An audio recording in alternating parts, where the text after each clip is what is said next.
Hello, and welcome to Cindy's Corner. Today, boys and girls, we love our friend Jan Brett. And if you've got this book, go get it so you can follow along. It's the Easter egg. The Easter egg. We got a bunny here, don't we? Isn't that a cool? And what we know about her is that she uses different things. So be thinking about the sequence, okay? Think about the sequence, and then we're going to refer back to one of her other stories, like the mitten, and see how they are alike and how they're different. Okay, we might can do a Venn diagram. My AR testers, this is a level 3-5. 3-5. All right, here's our title page. Jan, the Easter egg. The author is Jan Brett. Cheer up! Cheer up! Spring is here. Time to start on my first ever Easter egg. Hoppy said each year the bunny who decorated the winning egg got to help the Easter rabbit hide the eggs on Easter morning. Hoppy had been dreaming about being that bunny for all year long. Now it was time to get started. Everywhere Hoppy looked, rabbits were working on dazzling eggs.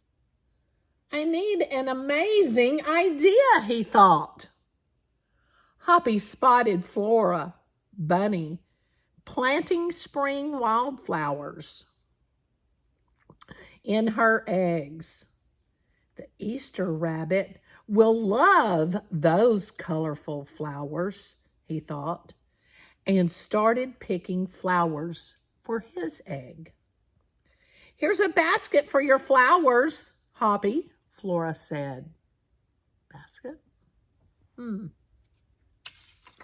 So he's cut the top.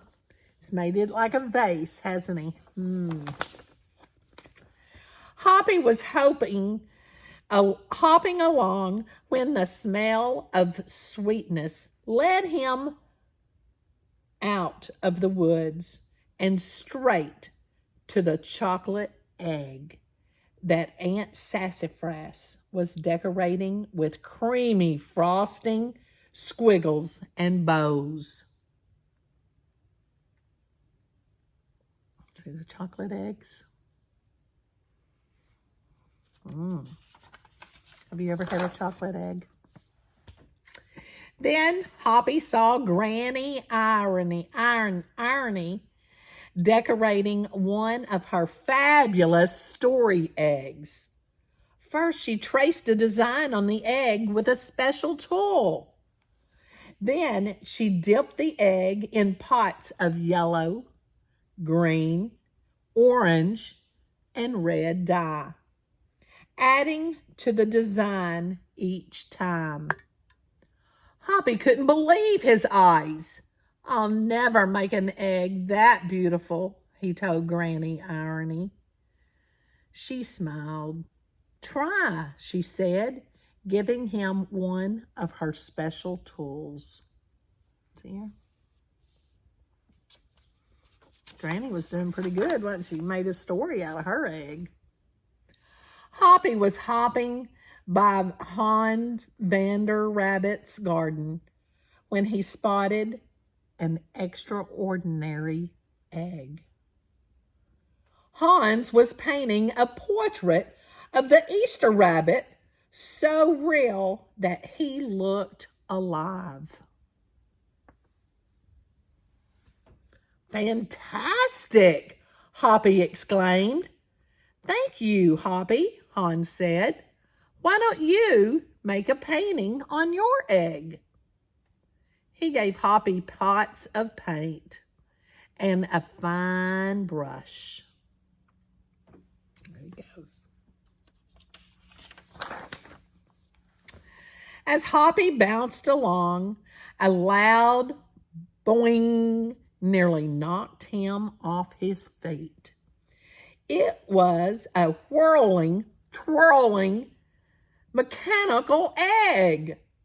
Whoa! Hoppy said. That's an unusual egg. Would you like to make one? Roberto asked. Hoppy tried hard, but the harder he tried, the more parts and pieces piled up around him. Thank you, Roberto, he sighed, but I think I better make the egg that is right for me.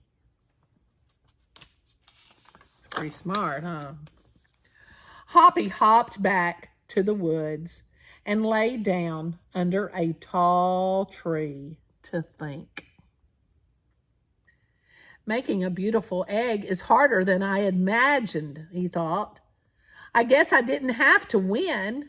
I don't have to win. I just want to make an egg I am proud of.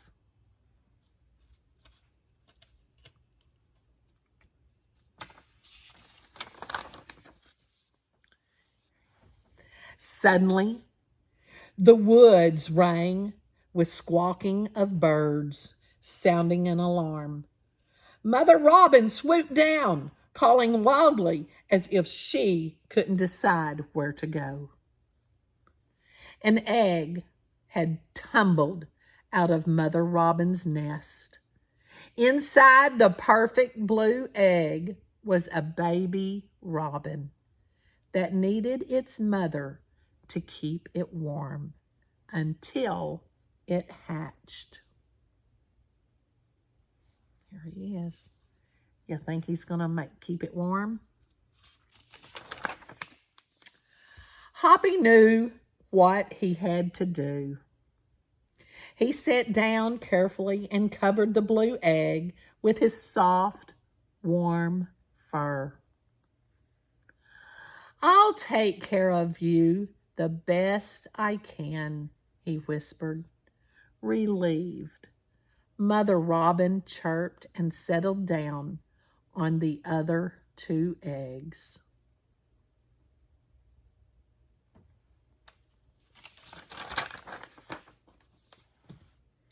Hoppy never left the robin's egg. If it was sunny and warm, he carefully turned the egg in its nest of moss.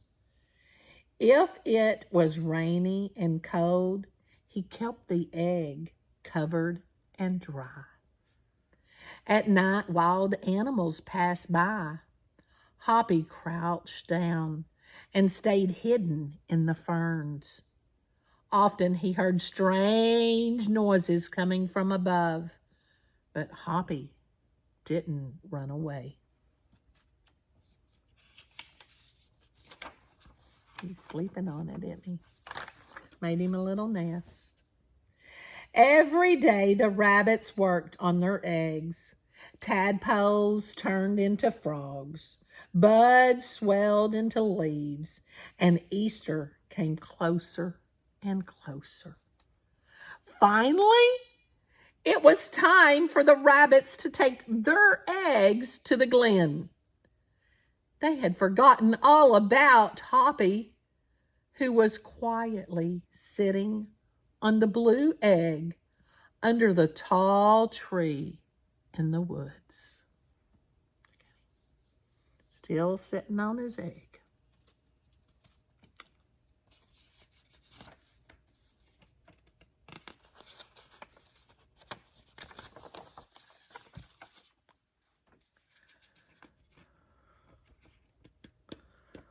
Having trouble turning that page. It's kind of stuck together. Oh.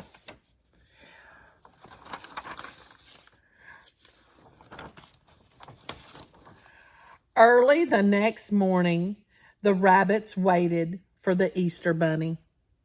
Suddenly, a beautiful wagon rode toward them out of their midst.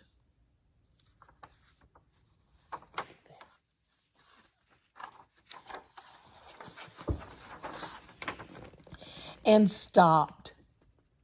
The Easter Bunny stepped down from the wagon and admired the decorated eggs. One by one.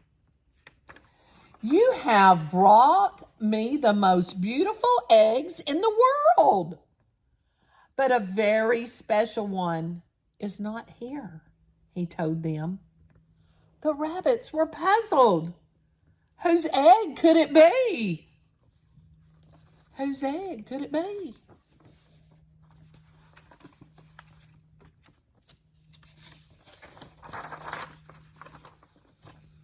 Fill my wagon with your wonderful eggs, he said.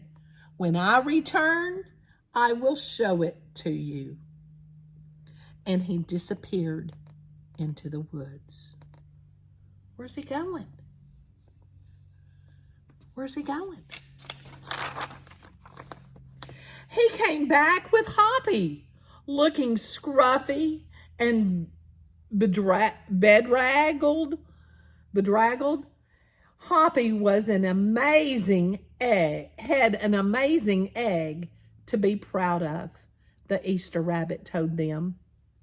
He has kept Mother Robin's egg warm and safe until the baby bird hatched and could take care of itself.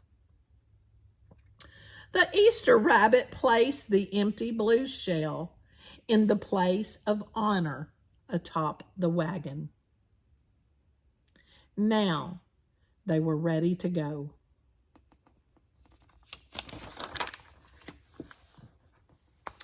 The rabbits cheered for the egg that had surprised them all. It's our best Easter ever, Hoppy, they shouted.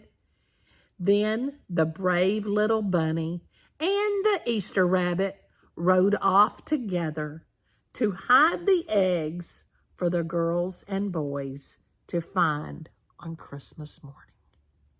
Or Easter morning. Easter morning. Yeah.